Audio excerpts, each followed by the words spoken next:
और हमें लगता है कि जब तक हम लोग लड़े नहीं, हम लोग बचे नहीं। हम लोग लड़े हैं तभी बचे।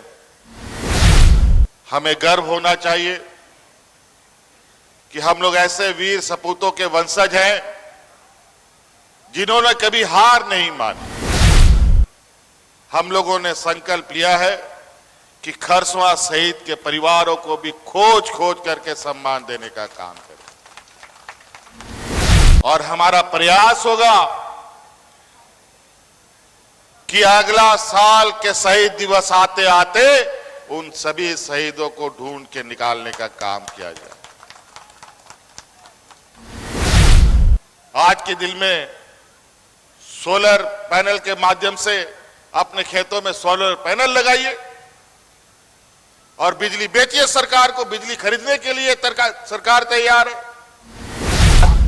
दिसुम गुरु सीबू सोरेन अमर रहे, स्वर्गीय दामोदर सिंह हंसदा अमर रहे, अमर रहे, अमर रहे। खरसा के वीर शहीद अमर रहे, अमर रहे, अमर रहे। खरसा दहन के जोरंगजेठ, जोरंगजेठ, जोरंगजेठ। सनाम खोन पहील सोबेन को जोहार। और हमें लगता है कि जब तक हम लोग लड़े नहीं, हम लोग बचे नहीं। हम लोग लड़े हैं तभी बचे। इसका सीधा साधा उदाहरण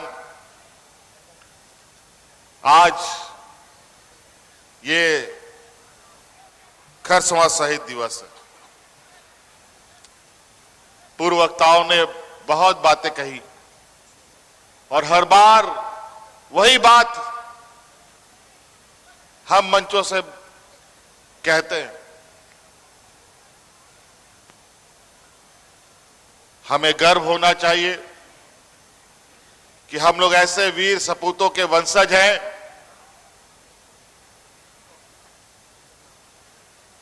जिन्होंने कभी हार नहीं मानी। संथाल परगना सिद्धू कानू परिवार के लोग हों, चाहे भगवान बिरसा मुंडा जी के परिवार के लोग हों, चाहे गोवा शहीद हुए लोगों को हो। और इस बार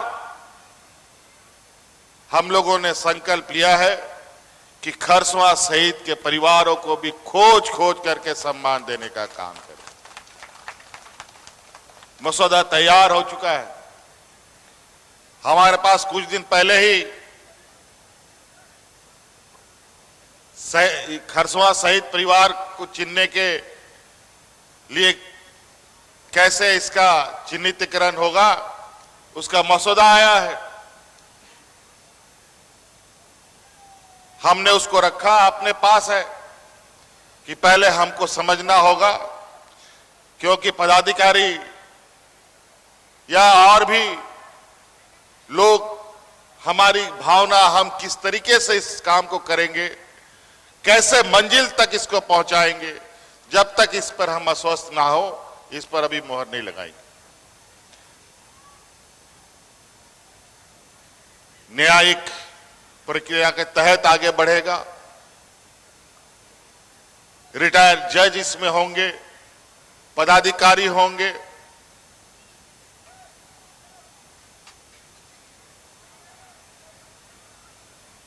और उसका एक हर दिन उसके गतिविधियों की आकलन की जाएगी और हमारा प्रयास होगा कि अगला साल के शहीद दिवस आते आते उन सभी शहीदों को ढूंढ के निकालने का काम किया जाए।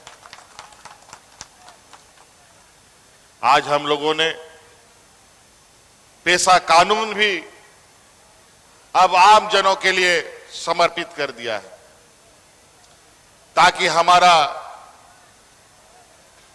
गांव का जो स्वशासन है वो मजबूत हो सके। हमारे जो रूढ़िवादी व्यवस्था है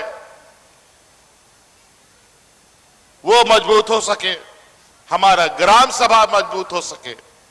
अगर शहर में आपके पास हजारों एकड़ जमीन है, अगर आपको धान नहीं लगाना है तो आप बिजली का भी खेती कर सकते हैं और सरकार को बिजली बेच सकते हैं। आज के दिन में सोलर पैनल के माध्यम से अपने खेतों में सोलर पैनल लगाइए और बिजली बेचिए। सरकार को बिजली खरीदने के लिए सरकार तैयार है। आपका जमीन भी बचेगा और उससे आपका आय भी बढ़ेगा। जिस युग में हम आगे बढ़ रहे हैं, अगर उस युग में अपने आप को बचा के रखना है, अपना वजूद बचाना है, तो घर घर में हमारे आने वाली पीढ़ी को शिक्षित होना पड़ेगा। आज शिक्षा के नए आयाम हम लोगों ने खोला। कई आप लोगों के लिए उत्कृष्ट विद्यालयों को भी हम लोगों ने चालू किया है। कई पॉलिटेक्निक इंजीनियरिंग कॉलेजेस बन रहे हैं। आज हमारे यहाँ के आदिवासी बच्चे विदेशों में शिक्षा ग्रहण कर रहे हैं और उसका पूरा का पूरा खर्चा राज्य सरकार वहन करता है।